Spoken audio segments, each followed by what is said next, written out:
So this video is going to be about horizontal differentiation. We're going to focus on the hoteling model.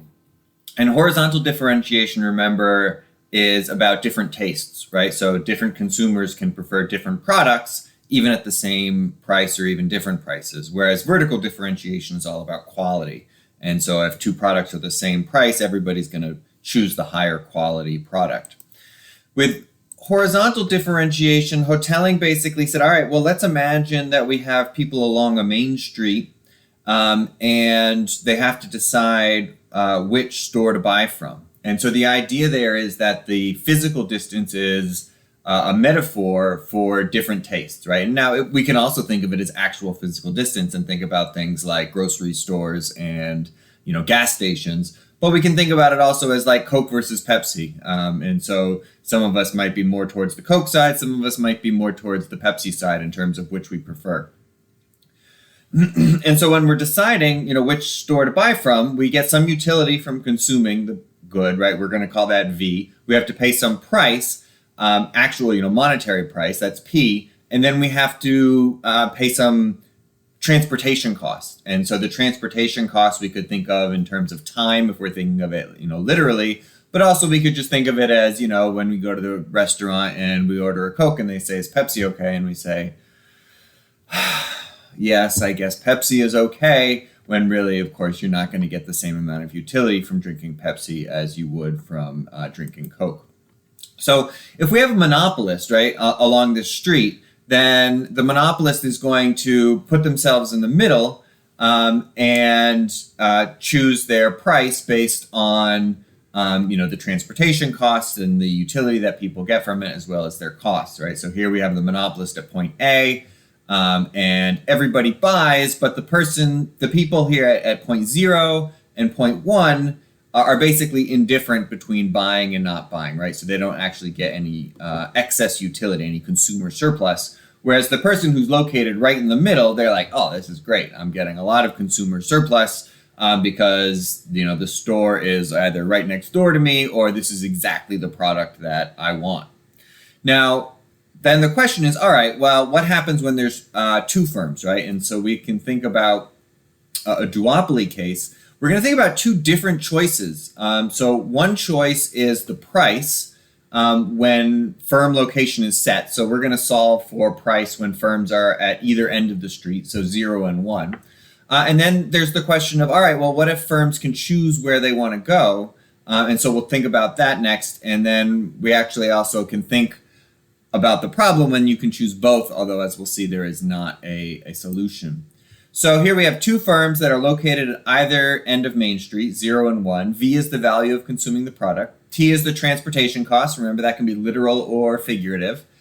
P is the price for firm I, so PI, and X is the consumer's location. And so the utility they're going to get is V minus the price minus the transportation cost.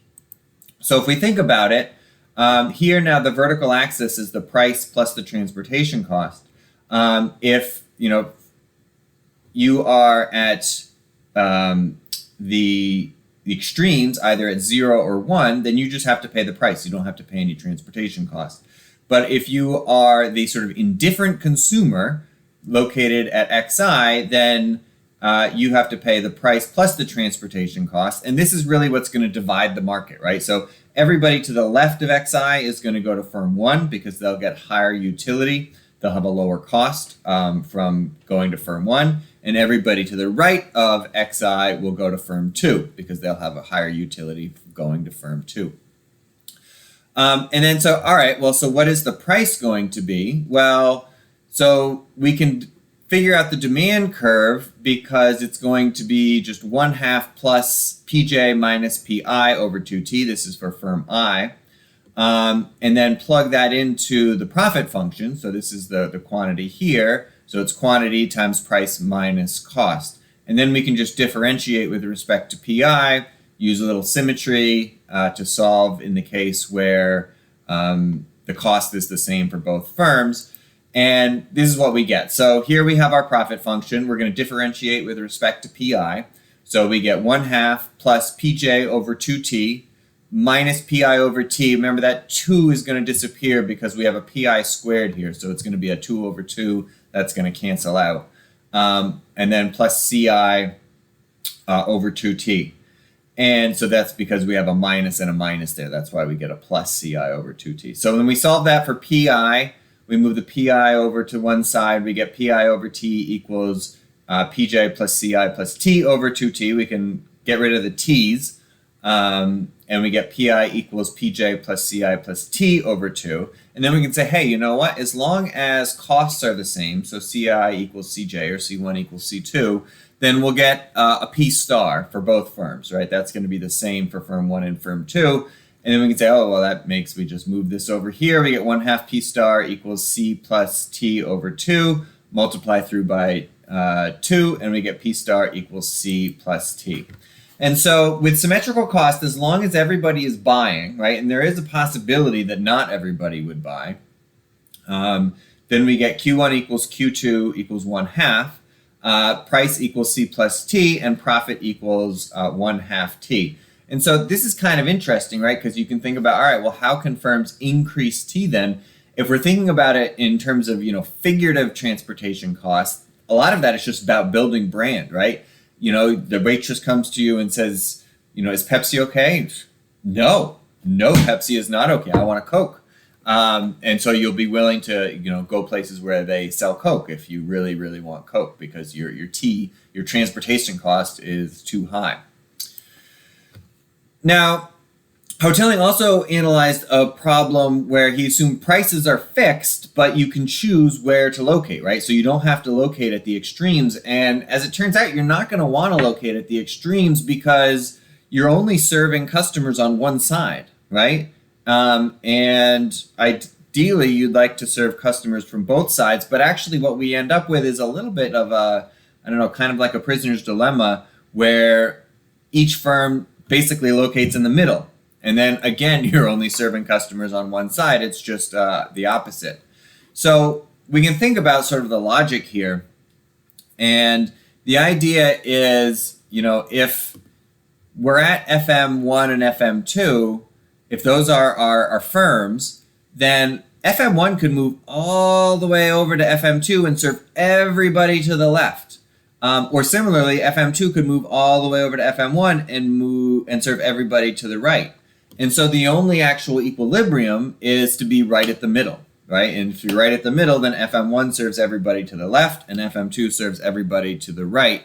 And so this is the idea of minimum differentiation, right? Because if you move to either side, your competitor is going to follow you and serve everybody over to the other side. This is, kind of frustrating, but it's certainly, we'll talk about in the next slide, it's been used to describe a number of options. Now, what if you can choose location and price? Well, it turns out that in a linear city model, that doesn't work. So the idea is firms benefit from distancing themselves from one another because that dampens price competition, but they also want to inch closer to the competitor, right, to steal the customers.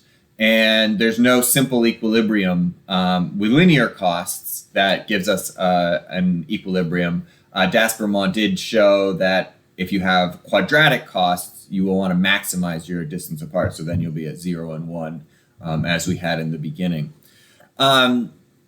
Another option, would be choosing quality, right? So quality and characteristics. You could have more than one dimension of product differentiation. Quality would be one of them, but you could also have multiple dimensions of horizontal differentiation as well. And then one of the things that can make the model much easier to solve, or at least give a nice solution, is getting rid of the line, right, where there's nobody on the other ends, and turning it into a circle. And so that's what Salop did in the 70s. And that actually, you can choose price and location, and firms basically spread out as much as possible. So if you have 2 firms, you'll be on either end of the circle. If you have 3, you'll be at 1/3, 2/3, and 0. And then this has been used in political economy models as well, right? So this is sort of what is known as the median voter theorem, where, if you have only two candidates in a general election, they'll tend to move to the middle and try to maximize who votes for them. Now, you can make that more complicated, right? You can think about donations. You can think about how people are actually spread out through, whatever space there is. And also, of course, this is a one-dimensional differentiation, right? A sort of left-right differentiation when actual politics is probably has multiple differentiations.